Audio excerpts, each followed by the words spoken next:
자, 여기에 앞서 보신 대학생이 하루에 먹은 식품들이 있습니다. 여기에 들어있는 식품 첨가물을 저희가 세봤더니 무려 줄잡아 50여 가지나 됩니다. 뭐 나도 이 정도는 먹는다 이런 분들 적지 않으실 것 같은데요. 자, 그렇다면 우리가 이렇게 매일 먹고 있는 식품 첨가물들은 우리 몸에 안전할까요? 두 전문가와 함께 두 번째 토론 이어가도록 하겠습니다. 자, 먼저 이 교수님께 여쭤볼게요. 이렇게 알게 모르게 우리가 식품 첨가물을 많이 먹고 있는데요. 괜찮은 겁니까? 글쎄요, 저희가 본 대학생의 식생활은 그렇게 건강한 식생활 같지는 않으네요. 개인적으로 문제가 있는 분들이 있을 수가 있습니다. 그래서 그 정부에서 법적으로 식약처라는 기관을 만들어서 관리를 하고 있는 겁니다.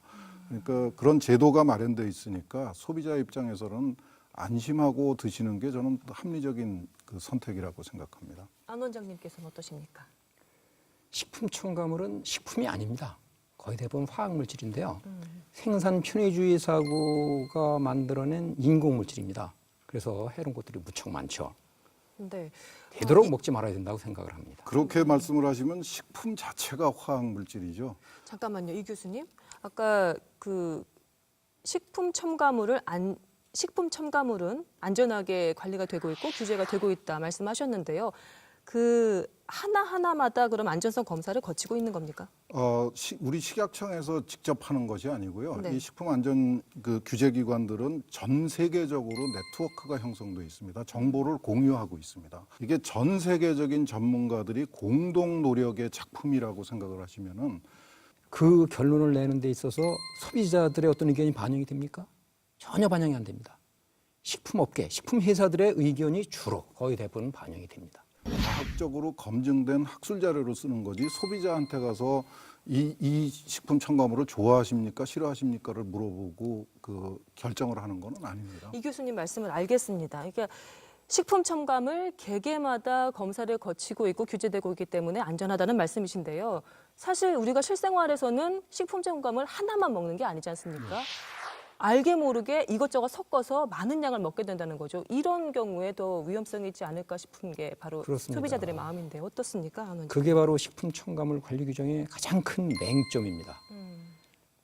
여러 가지를 동시에 섭취하면 그 유해성이 훨씬 더 커지고요. 네. 새로운 유해성이 나타날 수 있습니다. 그게 최근 들어서 밝혀지고 있습니다. 그건 근데 밝혀진 것은 빙산의 일각입니다. 식품 첨가물에 대한 규제를 하고 있다라는 것은 어느 정도 위험성을 인지를 하고 있다는 얘기겠지요. 자, 그러나 그 식품 첨가물에 위험성이 있다는 것들은 이제 공통된 생각인 것 같습니다. 특히 소비자들이 불안한 지점이 바로 내가 어떤 식품 첨가물을 얼마나 섞어서 먹고 있는지 모른다는 거 아니겠습니까? 그래서 저희가 실험을 하나 준비를 해봤습니다. 여기서 저희가 준비한 실험 화면을 보고 더 토론을 이어가도록 하겠습니다. 여기 물 1리터씩 담은 3개의 비커가 있습니다. 각각의 비커에 안식향산 나트륨 1.2g, 합성 비타민C 1.2g, 마지막 비커에 두 첨가물을 혼합해 넣었습니다. 그리고 금붕어 2마리를 각 비커에 넣어봤습니다. 안식향산 나트륨 1.2g은 일반적으로 우리가 먹는 잼 1kg에 사용될 수 있는 양입니다. 시간이 경과할수록 세 번째 비커에 들어있는 금붕어의 움직임이 이상해 보입니다.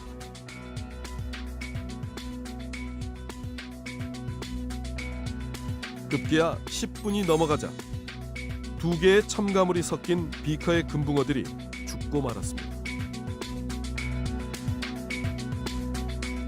네. 실험 잘 보셨습니까? 비타민 C와 안식향산 나트륨, 우리가 보존제로 쓰는 식품 첨가물인데요. 이 두 물질을 복합하면 발암 물질인 벤젠이 발생할 수 있다는 것이 이미 알려진 바이고요. 실험 결과를 통해서도 증명이 된 것 같습니다. 이런 거를 바로 소비자들이 가장 걱정하는 부분이거든요. 이른바 식품 첨가물의 칵테일 효과인데요. 자, 이런 불안감에 대해서 안 원장님 어떻게 생각하십니까? 지금 이 사실이 확인됐는데 여기에 대한 조치가 이루어지고 있지 않습니다. 드링크류의 거의 대부분 이런 문제가 있습니다. 각성제, 감기약, 무슨 홍삼 제품이라든가 이런 영양 드링크류의 이런 해로운 물질들이 만들어질 가능성이 있는데 지금 첨가물 관리 규정에는 이 사실이 지금 없습니다.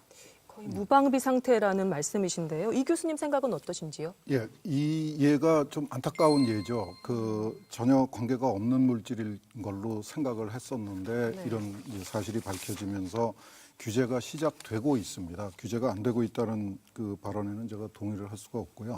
함량에 대한 규제가 필요한 게 아닐까라는 생각이 드는데 어떠십니까? 예, 당연합니다. 규제해야 됩니다. 지금 교수님 말씀으로 오르신데요. 첨가물들이 사용된 대부분의 나쁜 가공식품들 중독 현상이 있습니다. 한 번 입에 길들면 못 끊습니다. 그래서 먹지 않겠다고 결심을 해도 자꾸만 먹게 됩니다. 특히 어린이들의 경우 문제가 심각하죠. 네, 지금까지 두 분 전문가의 식품 첨가물에 대한 토론 함께 지켜봤습니다. 자, 배심원단